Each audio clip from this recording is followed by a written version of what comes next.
can't start yet, you're a minute early, and the public will be very mad. Right, right. They're like, how can we miss the beginning?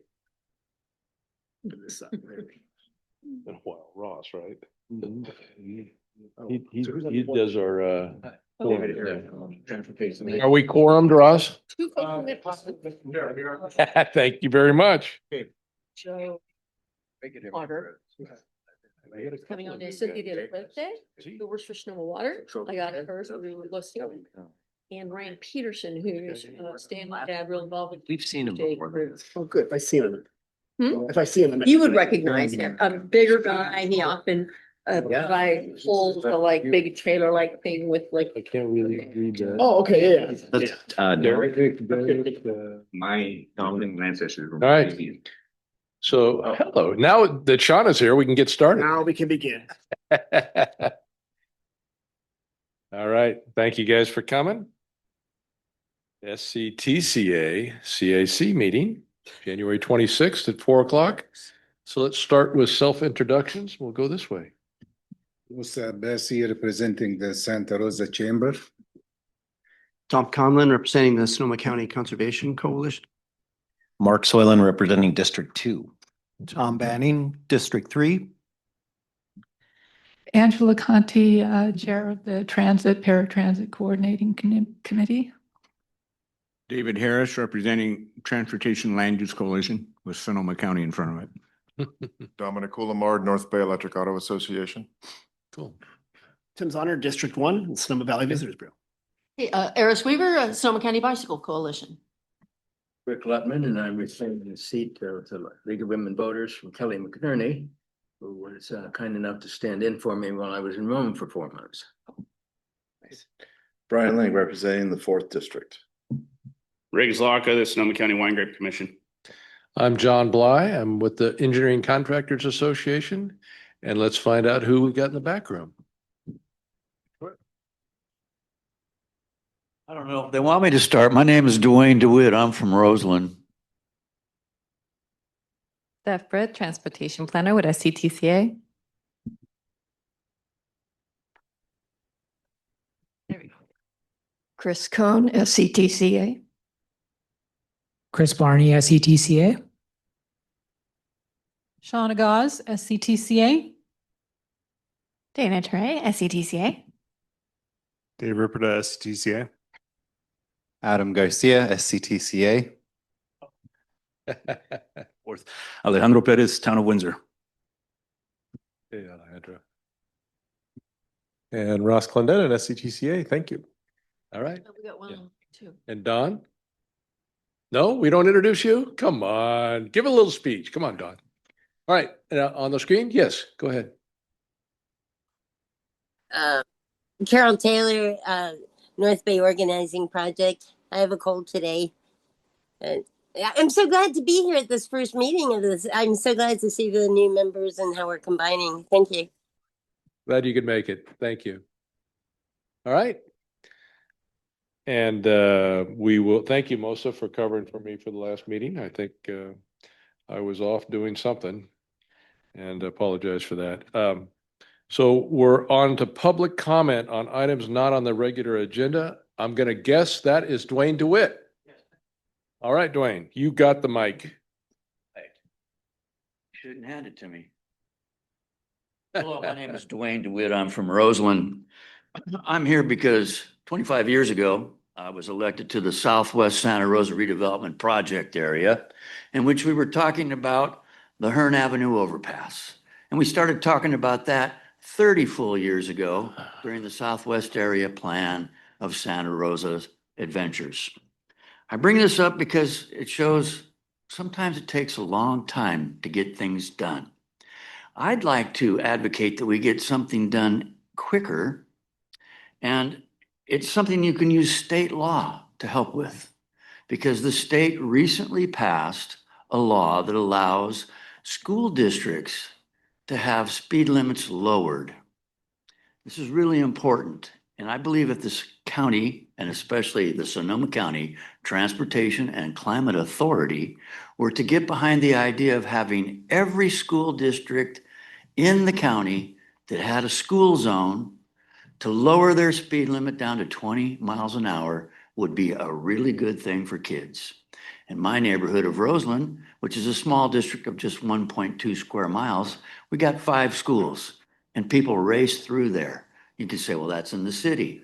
Well, you know what? If you folks got behind the idea of getting this countywide 20-mile-an-hour speed limit in school districts, that would hold more sway at the city than me, just Joe Blow coming in from the street. If you ever been up to Nevada, up in Nevada, you go through a school zone any faster than 20 miles an hour, you're gonna get in trouble. They're there, you get tickets. That's the only way you could actually get enforcement going around here. So I'm asking you folks to jump on that bad boy because you also help work with what are called community-based transportation plans. And I was on one for Roseland 15 years ago. Somehow or another, I end up getting to meetings to talk about things that take a long time. Please, I'm hoping you folks in this new year will make it a short order kind of situation. All school districts in the county should be contacted by you folks and ask if there is an interest for the 20-mile-per-hour speed limit. That goes for child safety and also safe routes to school. It's a really win-win situation, and you can start getting funding from the state. I can't give you any dough, but hey, I want to make it go. Thank you kindly for your time. I'll come back later. Yeah, just to comment on that too, Dwayne, I would say that if there has been close call accidents or accidents, it would lend itself to that in a much more greater way. Wait till somebody gets killed. Patrick Jerome Scott was killed out on Bellevue Avenue when they built LC Allen High School because they didn't put in those types of safeguards ahead of time. So I can always refer back to that, but let's not let another kid get killed. Thank you kindly. Yeah, thank you. Any other comments? Any other public comments that are not agendized? Thank you, Dwayne. All right. Ross, we're up for the minutes. Yeah, the minutes have been included. I just picked your name out, just I wanted. Is there a motion to approve the minutes from November 24th? I was not here, so I'm going to abstain. Yes, go ahead. I noticed on today's minutes, it says January 26th, 2025. Oh my goodness, who You passed the test. did we catch in that? It's the only error of the year. Meeting's ruined. It That's made it. me stop and think. This is so good. All right, thank you for that. Is there a motion to approve the November 24th, 2025 So minutes? moved. Thank you. Got to move. Seconded. We got a second? Any discussion? Corrections? All those in favor of approving the minutes, signify aye. Opposed? And one abstention. Two abstentions, 3. 4 abstentions. Thank you. Motion carries. Thank you. And measure items were Go Sonoma project presentation. Alejandro, you are up. Wait a minute. Are you get introduced by anybody? Yeah, Shauna's going to make this way more professional. Good afternoon, committee members. Everybody is well. Happy New Year.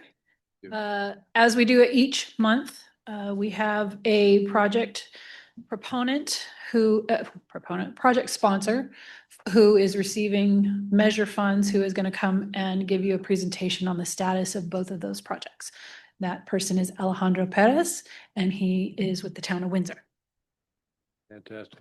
And while we're waiting for him to come over, I'm going to give a nod to the town of Windsor. I think it was last year, the year before last, we picked the roundabout as our bridge award, and it is an awesome project down there, right by the train station and the fire department. That's correct. Yeah. Fantastic. Well done by your staff, by the way. Thank you very much. Thank you all for having me here. I'm here to present, to update you on 2 projects for the town of Windsor. I guess I'll be looking behind here trying to. If you want to come over here, come on. Yep. Yep. I can It's sit- easier. We can bring the mic back. Yeah, I can do that too. It's probably easier if I just get back there. I don't want. Okay, good there. The All mic right. back there. Thank you. We're talking about changing that. Oh, appreciate that. Weren't we? Yes, speakers.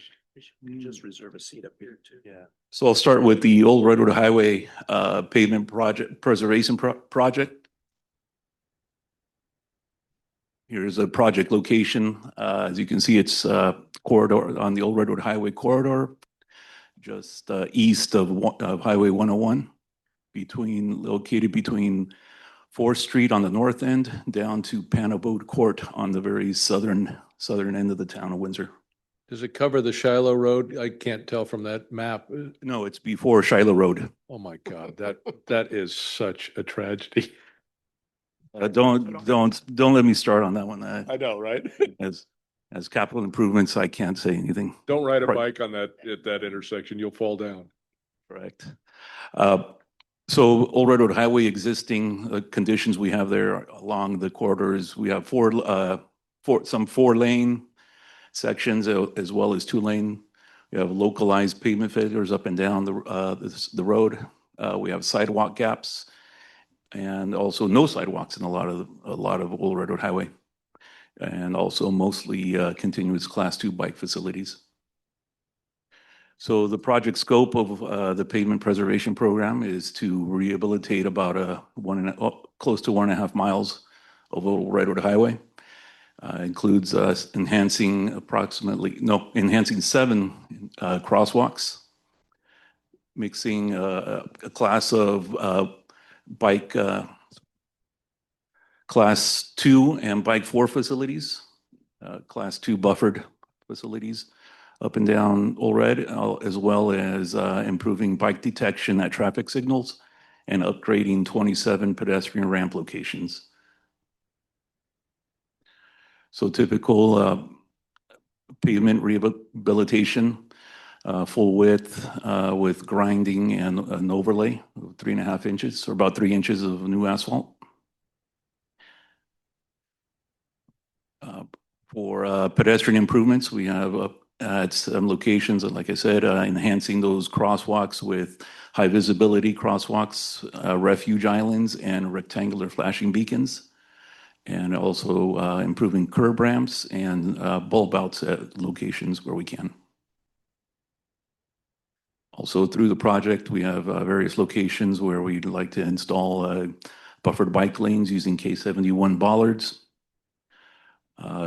green paint, green markings for those locations where it crosses with travelway, conflicting areas. Further miscellaneous improvements using new signage and refreshing striping all the way up and down the corridor, with reducing travel lane down to 10 feet in some locations to reduce speeds. So our schedule, as shown here, we've completed environmental, and we are currently still in design, and we expect to complete design next month. Right away, as well as right away getting some utilities moved in the area. And the schedule for construction is we hope to begin in July and have this completed before the end of the year. Here are the costs that we have currently, our estimates for construction, and showing our available funding. So design has been covered. The town paid for all of the design. Construction, as I described in the presentation, came in at approximately $5.4 million. And available funding to the town for this project is only about $2.7 million. That's with including Go Sonoma and local funds. And so we've come to a gap of almost $2.7 million to complete the construction as planned. So the town has proposed to limit the scope, reduce the scope of the project. So basically cut down paving about half of the project, 7/10 of a mile, enhancing 4 crosswalks, still blending the class 2 and bike and class 4 bike facilities up and down the corridor, improving detection at Alden Lane, one signal, and upgrading 15 pedestrian ramps. So doing those improvements, we think the project will come in within the budget that we have. So it still makes for a pretty good improvement, just not as much as we hoped. So any questions?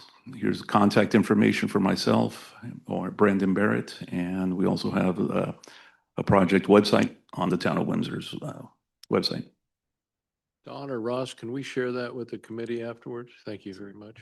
Appreciate it. So you're going to bid in March, Alejandro, you think? We expect probably about March, yeah. And so we can go to the next one. Shauna? I recommend that we get through the next presentation and then go back to questions. Got it. Okay. Done. Yeah. We wanted to go through the next presentation, right? Yeah, so we'll go, yeah, Yeah. I'll go through the Rick, next can you presentation hold right off now. on your question until we're done? About this project. Okay. They wanted to do questions for both. They wanted to do questions for both afterwards. Okay. So now I'll update you on the downtown pedestrian and bike crossing of US 101. Oh, this is, yeah, so this is on PDF, right? So this project is located right downtown on the downtown project Windsor, right under the 101 overpass and Central downtown. Next slide, please. There we go. This shows some future projects also that are as part of a study that was done years ago, which was called the Connecting Central Windsor. Next slide. The location, these are the extents of the project, showing, let's see, what else? We'll just get into more details. Next slide. So the project scope is intersection and signal modifications, reduced ped crossing distances, providing separated bike and pedestrian facilities, as well as dual bike lanes, buffered bike lanes, and improved retaining walls down through the underpass. These are the two intersections we looked at, Lakewood Drive and the 101 off-ramp, on-ramp, providing modifications to those intersections and traffic signals. Next slide.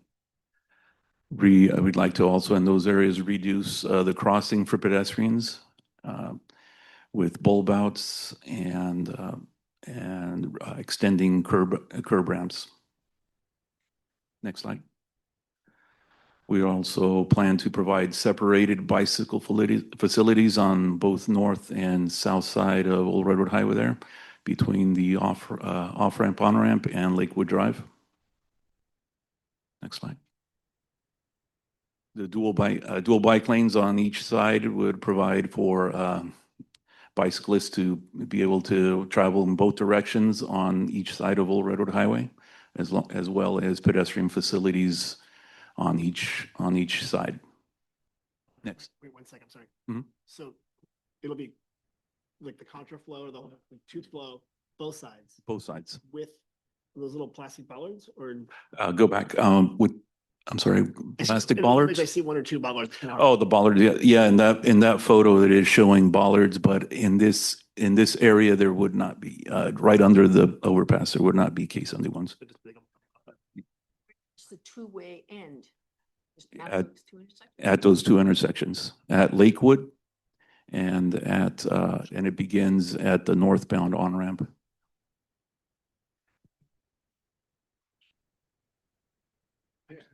Okay, next slide. here are the buffered bike lanes where we would put the bollards. So that's on the left, you're seeing the bollards as the approach. On the west side going east, right before you get to the 101 on-ramp. We provide K71s on the south side and the north side.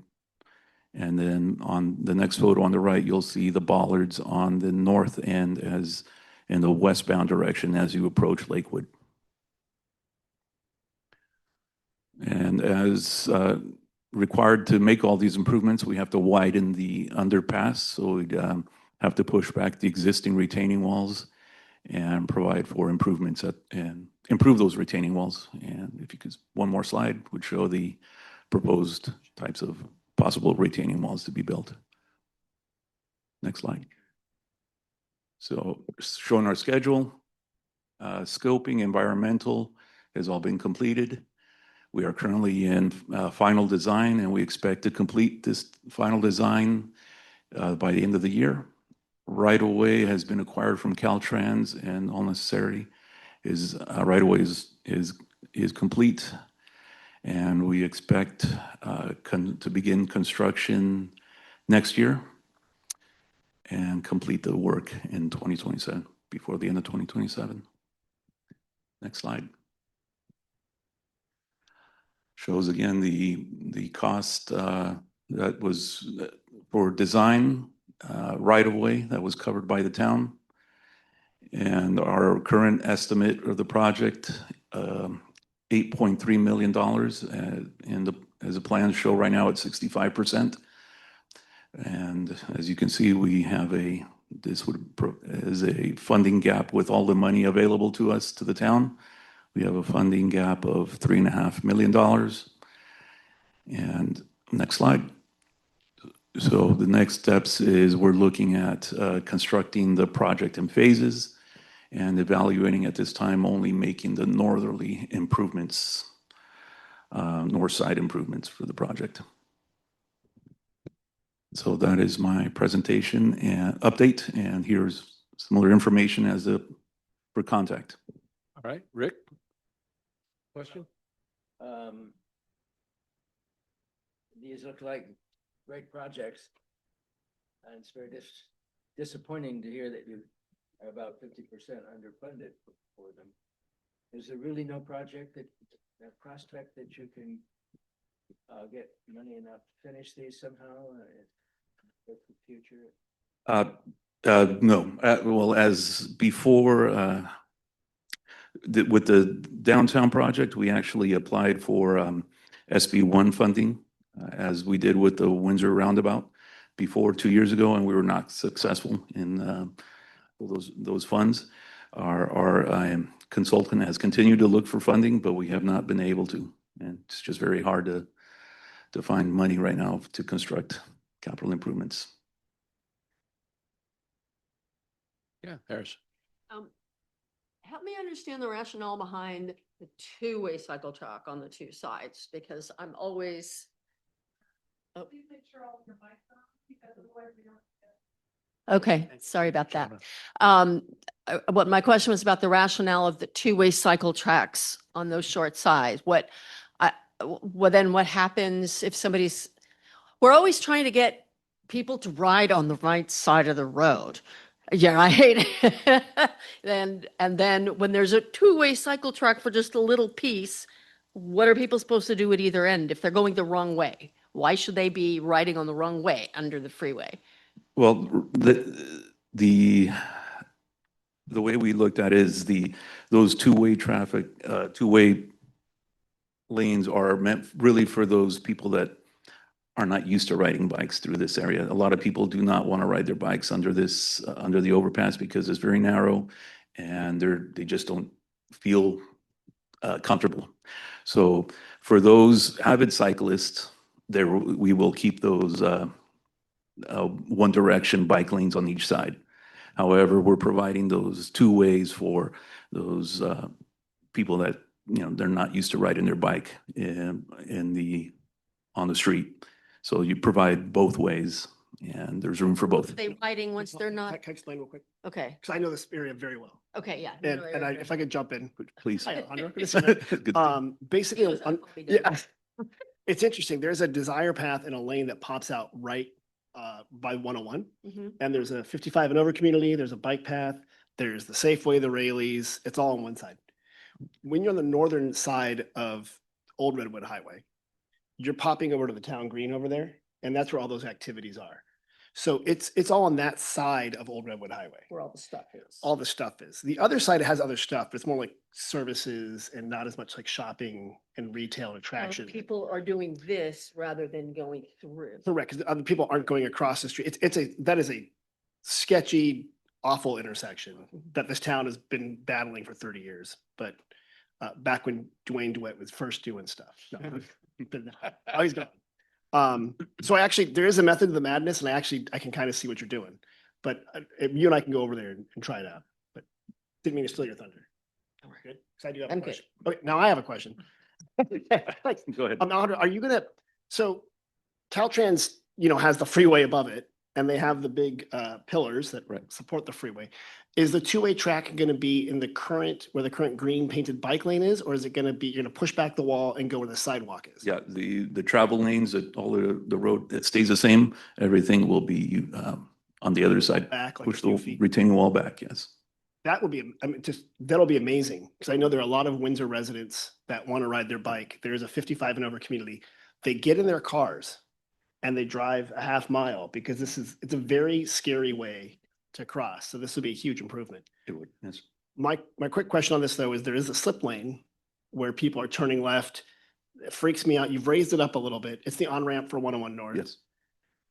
Will there be some way to make sure that we're being very clear of people turning left onto 101 North from Old Redwood Highway? So kind of heading south and they're kind of making a hard left turn to go north. To go onto the freeway. Yeah, so how can they make sure they can see people coming on their bikes on this double pathway when they're heading southbound? Yes, it will be that intersection is just a great big challenge. And right now what we use is the rectangular flashing beacons, and that's for pedestrians. For bicyclists, it will be just as it is now. And it's really I've seen some sensors that when people pass through these gates, the lights flash.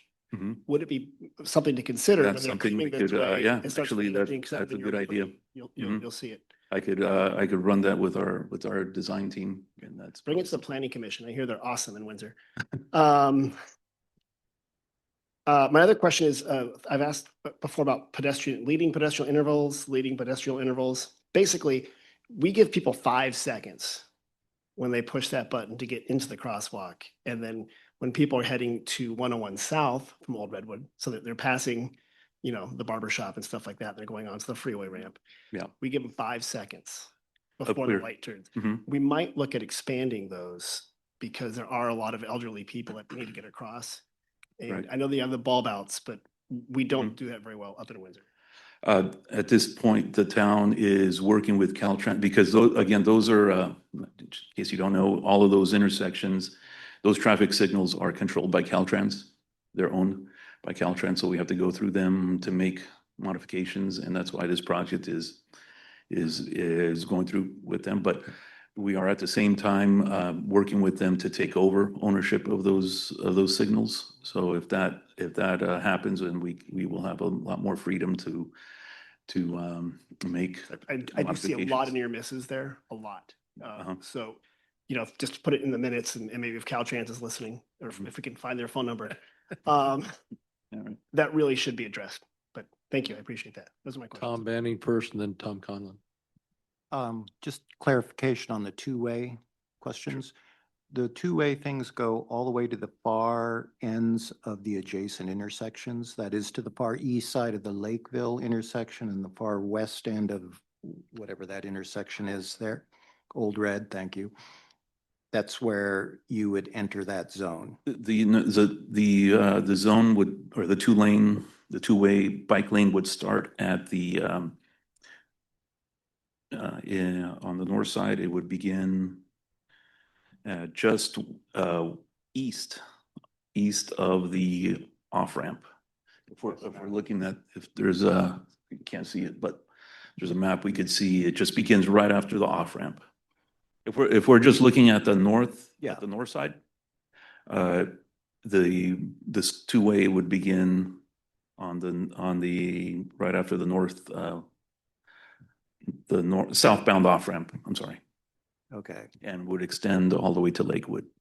okay, thank you. Mhm. Also, the automated flashers for pedestrian and bicyclists that Tim was alluding to there's a scheme in service on the Ohlone Greenway. I've seen it in El Cerrito beneath the BART tracks where the Ohlone Greenway runs near the El Cerrito BART station, and they get your attention. So if you want to see one in action or check on reliability with another jurisdiction, I would check there. Name again, Ohlone? The Ohlone Greenway in El Cerrito. I'm not sure if it's city or BART or East Bay Regional Parks or somebody like that. Okay. Thank you, Tom. Tom Conlon? Yeah, I'll just pile on with that comment. I think as a bicycle rider, the rectangular flashing beacons are really hard to use. They're often too far away to reach. So, and especially if it's a known problematic intersection, it's worth the extra design effort to get this right. I'm excited to hear that there's improving technology in this area. My question had to do with the first presentation and the disappointing reduction in scope, having to basically cut that segment in half. I wasn't clear on which segment is going to suffer the delay. Is the work happening at the south end of that segment? I apologize, yes. There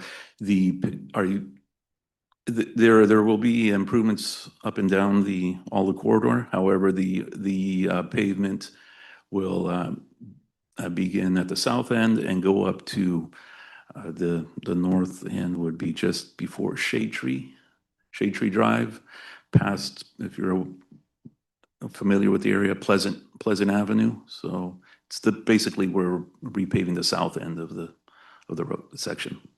Okay, well, in general, I'm in favor of investments in the southernmost segments of the county, just because that's where the people are. And so glad to hear that that's at least your prioritization of this. Yeah, and that's where we prioritize the pedestrian improvements as well in those southern areas where we've had some issues with pedestrians in our crosswalks there. So we're looking at that's the area we're focused.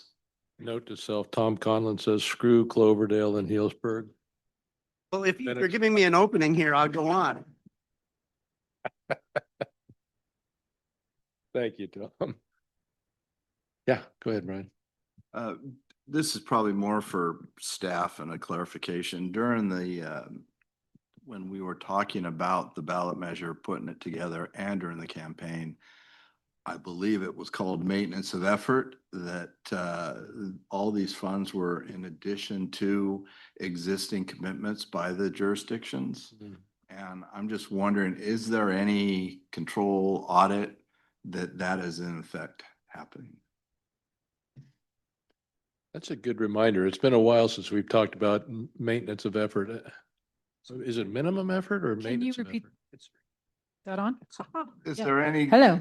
We Hello. talked Could you about repeat the question? maintenance of effort during the campaign, and it comes up from time to time. Absolutely. And so my question is there any tracking to say, yes, the jurisdictions are, Yes, all the it's an Sonoma funds are in addition to what they were existing prior to? absolutely. And yes, we actually took a reminder of the maintenance of effort requirement to the Technical Advisory Committee last Thursday. The jurisdictions are required to respond to SCTCA by February 15th each year to report on their maintenance of effort. And we do have an entire formula that works out how much they are required to spend, and it's on a 3-year rolling average. And I can go over that with the committee at another time if you'd like, but yes, we do still have the MOE requirement. Thank you. Any other questions or comments? Yes, go ahead. Angela? Yeah, can you speak to your design plans, inclusion of seniors and people with disabilities and mobility devices in the design? Specifically, I guess I'm not, all of our projects are both projects include ADA improvements, curb ramps, and the push buttons at all at the crosswalks and refuge islands. So if you're more specific, I guess, what do you look? I'm just wondering about more specific for the design process within your project based. I mean, are you really thinking outside the box in terms of solving some of these issues? We try to all the time. That is one thing we do. Try to solve pedestrian and bicyclist issues around town, and the seniors, they're always part of the plan too. So, And what are some of those things? Just give me like three thoughts that you have that you've been working on that. well, again, like I said, the earlier on the under the freeway crossing project where we've included those two-way bicycle lanes. Although for Eris, it doesn't make sense, right? In the normal biking for those avid bicyclists, but for people that are not very avid users and but would like to ride their bikes more often, we provided this separated two-way bike facility for them to ride. You're off the road and mixing almost with pedestrians and able to ride in both directions to get across the freeway. And this works for everybody with limited mobility. Yes, also, it would also work for wheelchair as well. Yeah, and the pedestrian access will have a very wide sidewalk on that side also. So it'll provide for a lot of room for pedestrians, for even bicycles if they chose to ride on that side, and wheelchairs as well. Okay, great. Yeah. Question on lights under the overpass. I remember when we were talking about this design a couple years ago at a presentation, one of the complaints was it's very dim underneath that overpass because it's such a wide overpass. Are you able to incorporate some additional lighting in the Caltrans deck up there? There will, in the retaining walls, the plan is to okay, put yeah. lights on the walls. So yes, there is lighting improvements. And then my other question probably has more to do with the events that you guys do. I think yours is on Wednesday nights. Thursdays. Are you guys talking about incorporating a crossing guard for at least for the first couple of events? Because that's such a heavily trafficked ramp on the Lakewood Hillside, on the east side of the freeway, that on-ramp to go north. I would think that's where your main near misses are for the most part. With all the traffic of people that are walking with strollers and bikes and everything else, maybe the first couple of those Thursday night events, you put a crossing guard out there. Okay, that's a suggestion. We could look into. Everything's governed by the almighty dollar. I get it. Of course. Yes, sir. And just a quick question. I mean, you're able to do this and extend those, move those retaining walls back with, what's it do to the highway deck up above? I mean, you're going to be interrupting 101? No, we will not. It is luckily the abutments, everything, there is room below there. So we have to move some dirt, but the supports are further back. So we have some room in there, and that's what's been able to create that wide area. So we are very lucky to have that. So it's still Caltrans had foresight to this, or maybe they did. Yeah. Well, Alejandro, thank you very much for your presentation. Very informative. Appreciate it. Thank you very much for having me. All right, thank you. Good projects. Yeah. All right, Shauna, you're up with the STIP exchange. Sorry, what? You have a,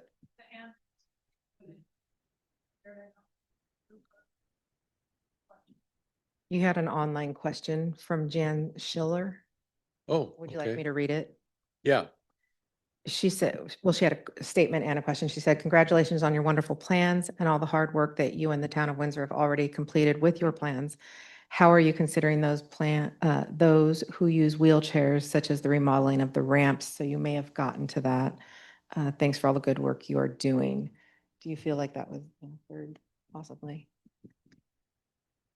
So I think I addressed that with the, Yeah, I think so. Yep. Thank you, Jen Right, and very much. Angela, for those questions. Appreciate it. All right.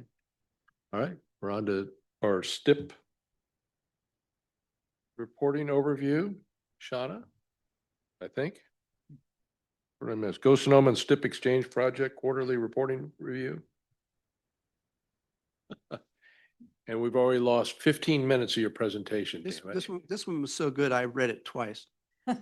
Well, then I can be done. All right, there we This go. is just included for your information, Mr. Chair and committee members. These are the quarterly reports that are provided to us by all of the project sponsors, like Alejandro.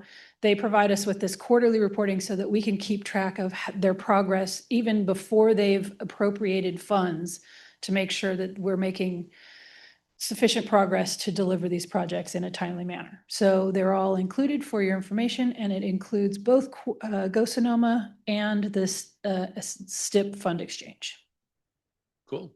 You got us back ahead of schedule. Thank you. Good job. All right, Brenton, you're up. Go Sonoma, Measure M financials. Ready? This is where it gets exciting, right here. Right. Right here, right now. Okay. We left the, working on it? Okay, so we have the usual presentation and then there's a short question for the committee afterward. So these are the Go Sonoma and Measure M financials for the month ending December 31st, 2025. So the end of the last calendar year. Just to spoil it, it was a quiet month. The order of materials provided are the standard now with Go Sonoma balance sheet and cash flow reports coming before Measure M balance sheet and cash flow reports because Go Sonoma is the active tax. So the Go Sonoma financials showed $2,572,000 in revenues in December. And so the year-to-date revenues, $10,722,000. So it's doing pretty well. And as I said, quiet December for expenses, just over $63,840 with year-to-date expenses of $1,875,644. And Go Sonoma has built up a cash balance of $12,683,256. The revenues were straightforward, entirely sales tax for December. And as you see here for the year-over-year comparison, the sales taxes received in December were slightly down from where they were last year, but that big bump that we saw at the last meeting for October seems to have carried through. Our year-to-date earned is up 1.7% from where we were last year, and our year-to-date received is up 0.4%, so still up slightly. The December expenses were split. About 3/4 of it was staff time, $45,060, with $18,432 in consulting services. The largest program expenses are going to be the Go Sonoma roads and transit programs, and we have made those payments in this month. So next month will be looking different. All right, and now moving on to Measure M, there were no revenues in December. And year-to-date revenues were $867,796. And because the Measure M is completed, they're going to be going around that pace. It's going to be largely interest and then reimbursement payments.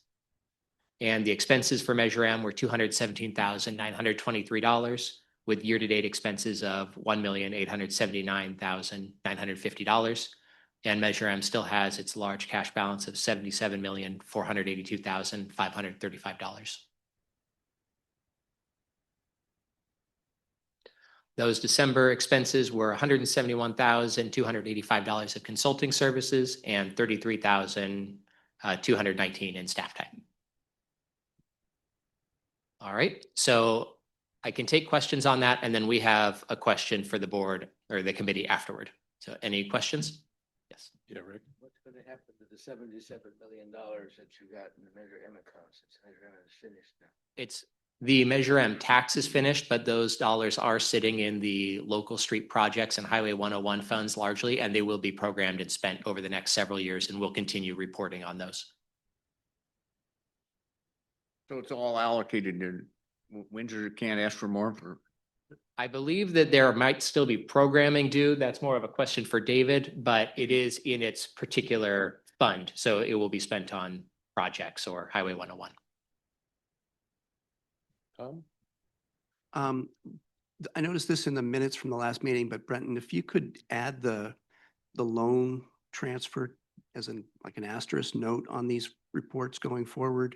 Last month, I think we said was a $5 million roughly loan from Measure M to Go Sonoma that has yet to be paid. So that's 77 is actually 82 is, I think. So the loan value amount does show up on the balance sheet, and it was 1.8 million. That was my mistake. The loan was authorized for 5 or 6 million. 1.847 million was transferred.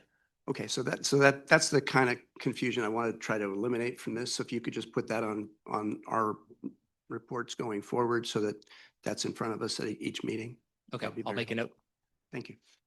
Quick question. Would you go back to the slide where you're showing we had an increase you said the increase is continuing for December. I think it was 1.7% increase in our income for the year. And I think I know the answer to this, but that's a pretty sizable increase. You guys are usually spot on. So what do you attribute the 1.7% increase to? People buying more big ticket items, so the sales tax revenue went up? What I would think it would have to be more transactions. I don't want to speculate on what the particulars were, but yes, it's all sales tax revenue. When you have a 1.7, sorry, when you have an increase like that, are you able to modify your forecast moving forward? The forecasts that we receive are provided by HDL, who's our sales tax provider, and they look at those and they provide us updates. Yeah. Thank you. Tom had a question. Just to follow up on Rick's question regarding Measure M the 77 million. Highway 101 and the rest of it goes to, is that already started projects? Did I understand that correctly? Let me bring David up to talk to him about the actual programming of the funds. Projects were hard coded into the ballot measure. Good afternoon, Mr. Chairman, members of the committee. David Ripperda, Director of Process and Programming here at SCTCA. So the remaining balances in the Highway 101 program and on the Measure M local streets projects and bike and ped programs will go towards eligible projects in those categories. For Highway 101, we have a number of mitigation monitoring and other commitments necessary for the program through the year 2032. So those will be spent on those. If there are remaining funds in Highway 101, we will be coming back with potentially future amendments to the expenditure plan to allow those expenditures to move forward, but there's no capital projects on 101 moving forward right now other than the design and landscaping projects. On the LSD projects, we did receive a number of applications through the SCTCA funding program for projects that are eligible to receive those funds along with the bike and ped program. And so we'll be coming back to you with recommendations on the programming this summer.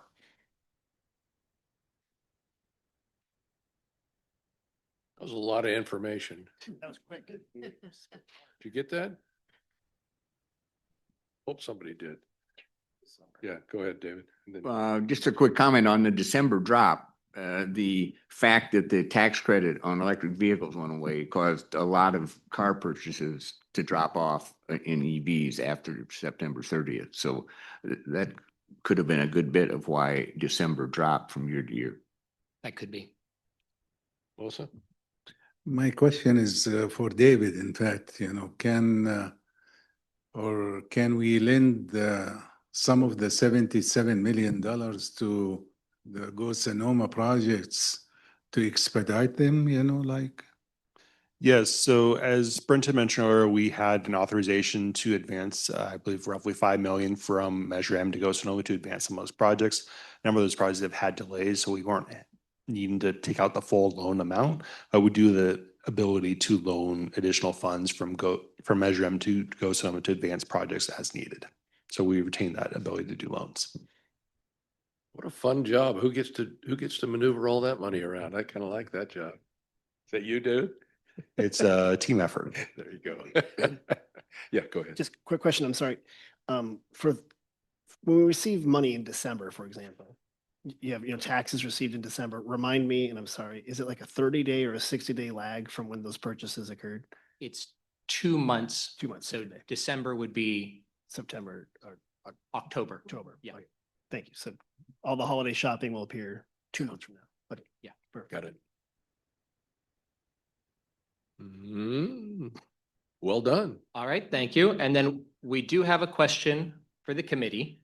After the presentation of the audited financial statements, there had been some question about them, and Kellen from Soren, our auditor, offered to make available himself for a 30 to 60-minute webinar / training, if anyone would like to speak with him and have him go over or present how a committee like this can best read audited financial statements like that and what to look for. And so if there's interest in that, we don't think that it would fit within an ordinary committee meeting. So there's been talk about setting it outside of the meeting, probably as a webinar, possibly online, depending on what everyone is looking for. I'll go. I love that idea. So all those in favor? Okay. Whether you participate or not, doesn't really matter if you think it's a good idea. There you go.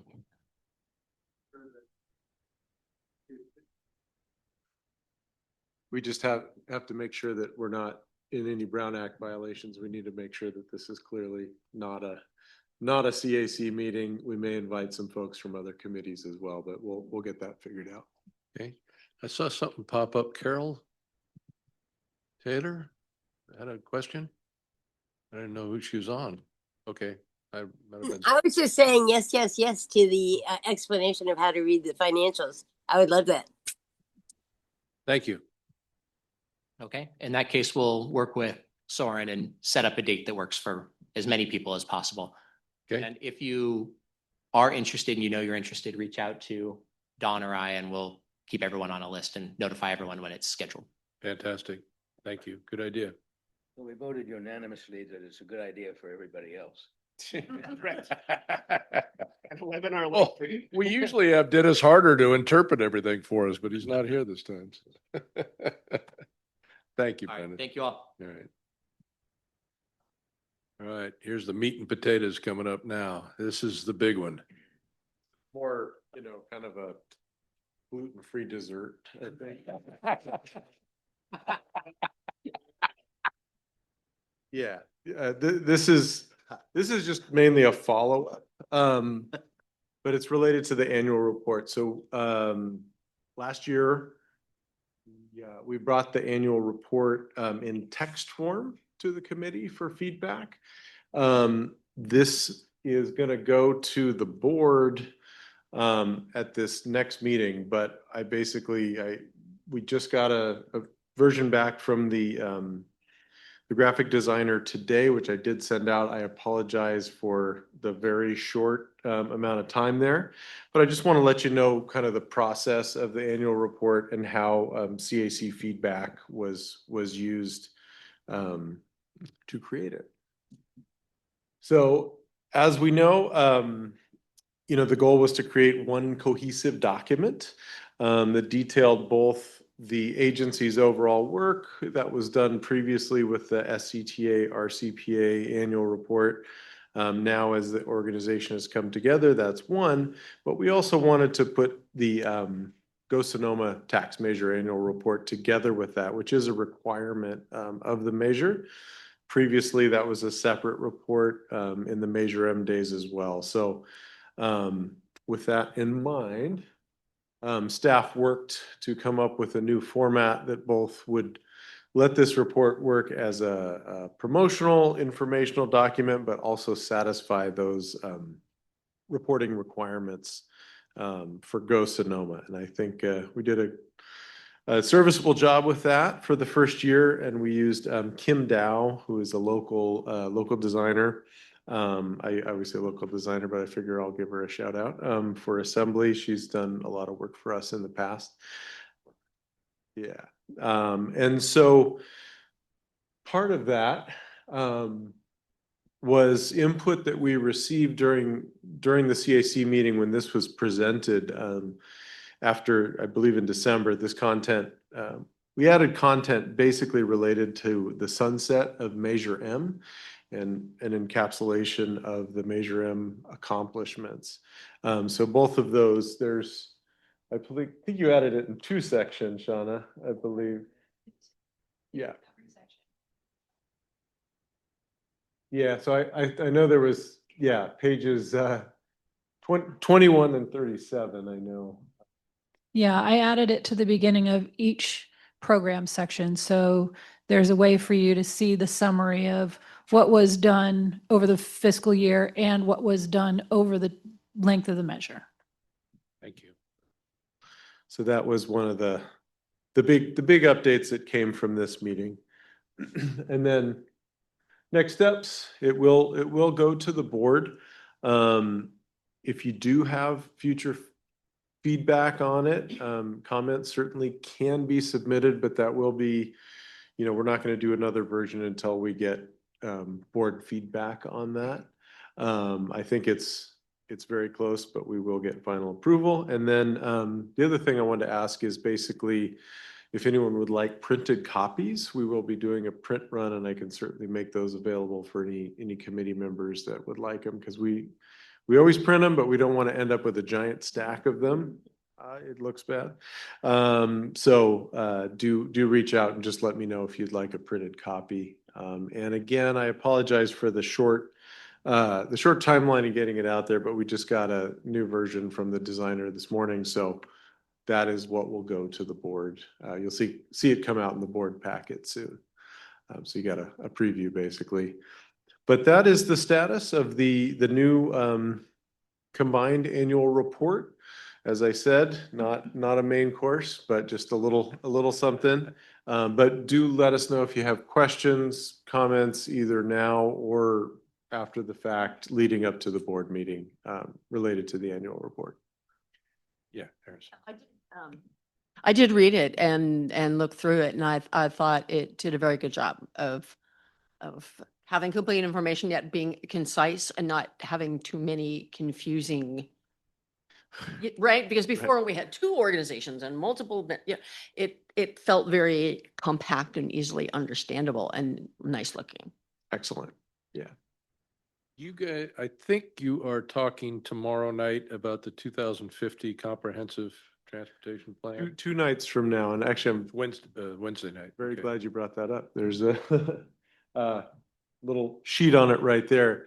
Yeah, a separate effort, a planning effort, but that will be held here in this, I guess we kind of move right to announcements. That will be held in this room Wednesday night, 6 to 7:30. This is getting feedback on a draft of the comprehensive transportation plan. If you go to that QR code, you can look at a draft of the plan. You can let us know if you're going to attend. There will be pizza and kid activities, but most importantly, we will have the planning team here ready to kind of go over the various aspects of the plan so you can really kind of get into it. There will be a very brief presentation, but most of it is going to be open house style. Can you add the caption under some of the photos and the graphics in the report?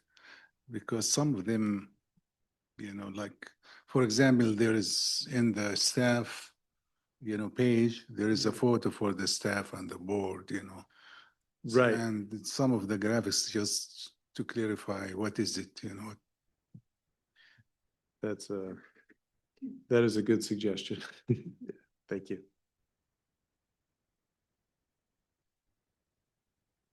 Any other Questions, comments?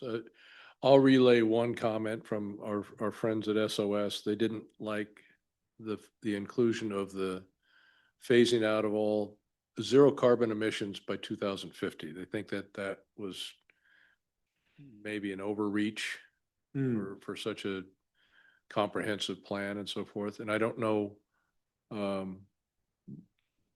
whether you guys are going to consider that Wednesday night or not, but I told my buddy Craig I'd bring it up tonight, so there I did. For the comprehensive transportation plan, I don't think that, certainly other people can weigh in, but we're not going to be making big statements and goals like that. The comprehensive transportation plan is more verifying that the priorities that we're working with are correct. Well, that's why I brought it up. I haven't read it, so I'm gonna. But yeah, but Craig went through it and he asked me to bring it up because that is kind of a big, bold mission statement, goal, whatever you want to say. Well, I believe that was made as part of the mobilization strategy. I think. Yeah, and I can weigh in on that. Thanks for that comment. So we do, one of our goals in the comprehensive transportation plan is to have a zero emissions transportation system in the future. So one of the goals is to move towards zero emission vehicles. So we'll be talking about that on Wednesday night, but we're planning on bringing the CTP to this group next month as well. So that'd be a great time to kind of dig into the goals, the content of the plan, and talk about implementation as well. So maybe just a little spoiler for next month. Perfect. But thanks for that comment. Yeah, thank you. Yep. Appreciate it. Thanks. Yeah. Wow. Announcements. Thank you. I'm going to make one more before. Oh, you got, before I leave okay. Here. Well, I have the This is floor. now going to an extended dessert. Now we get a truffle with it too. It's a moose bouche here. So the one thing I will say is we traditionally, for a long time, we were on a 2-year election cycle. Last year, we took a look and realized that it's supposed to be 1 year. However, we do need to notice. So we will be noticing elections next month, and we will be looking to do chair and vice chair elections in March. So just wanted to pass that along. All right. Thank you. Announcements? Good of the game? I just have one quick one. I can always count on you for something. You've been very quiet tonight. John, I've got one real quick. Yeah, you got one? I just want to say that last Friday, I work in Sonoma Valley, where Tom lives, and I wanted a taco. So I walked to the Sonoma Farmers Market, which I think we should all do if you're down there. I saw this great table with wonderful people asking for public input. And it was SCTA staff asking for the public's input on some changes down there. You're getting bonus points for this. Not only that, I got a little flashing. Whoa, So engage people. You might get a little, where's the camera? There you go. You might get a little flashing light. So I just want to thank the staff for being down there and engaging. And the tacos were fantastic, by the way. Another meeting. Thank you. Nice. Good acknowledgement there. Yeah, David. Yes, I have been following the issue of the 101 overcrossing here in Santa Rosa since 2004. There were 22 years. And on the Hearn or the one that he no, just did the bicycle pedestrian overcrossing at Elliott to Edwards. And I talked to city staff today, and that is going before city council on February the 10th. The bids have come in over the funding. Well, surprise, surprise, right?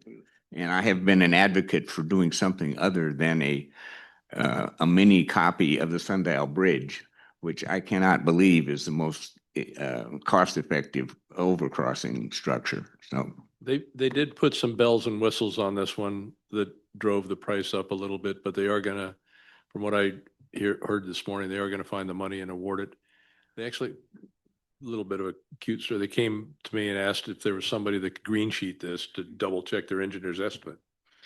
So I sent it to a contractor who shall remain nameless, who came back and said, "Oh, 30 million, you got it covered, fine." The yeah, bids that was some years bids ago. came in at no, this was 2 months ago.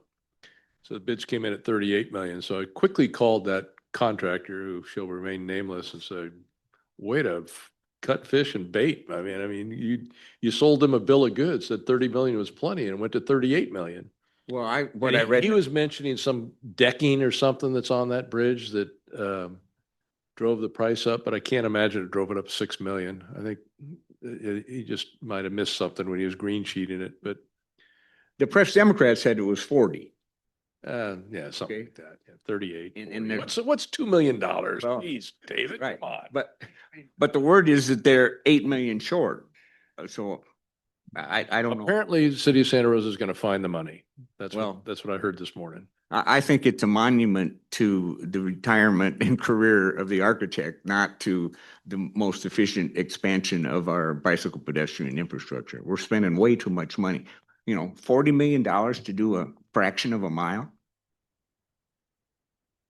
From Alejandra's comments too, I would imagine the bridge from Lakewood Village to the town square, that is dead as a doornail. It's still being considered? Anybody know? It lives on in a PDF in the town of Windsor, Really? where Like- all projects go for In purgatory. the back room, they all talk to each other. There, it's PDFs. just on that note, Like all these overcrossings are very expensive. Yeah. It is- So as Alejandro noted earlier, the project they were presenting on is called Phase 1. The overcrossing that's proposed in plan documents is called Phase 2. But it's These prices- unfunded, and given the cost of the recent overcrossing in Santa Rosa, we are definitely advising our local agencies to look closely at cheaper designs for overcrossings. Suspension bridge like they have in the Himalayas or something. Yeah, Tom. So how far is it from the undercrossing? I mean, The proposed overcrossing in Windsor, probably 100 yards. 500 feet or so. to It's the very north? close. Correct. So it would provide a more direct connection to downtown using the creek trail that is along Windsor Creek, and then would cross over Highway 101 into downtown Windsor. And so you would avoid having to go through all the congested intersections of the ramps. Two-way bike path. I'm just gonna look on the bright side. These prices will come down when algorithms take all our jobs, and we're all working retirement for transportation infrastructure improvements. Who do I invest in on the stock market for those algorithms? Yeah, you'll let me know after this. rocks are still expensive. All right, I think we're digressing, so thank you guys. Now's the time to build. Anything else? We're adjourned. Suppliers and contractors are hungry. They should. Yes, they are. That was, Mark, the players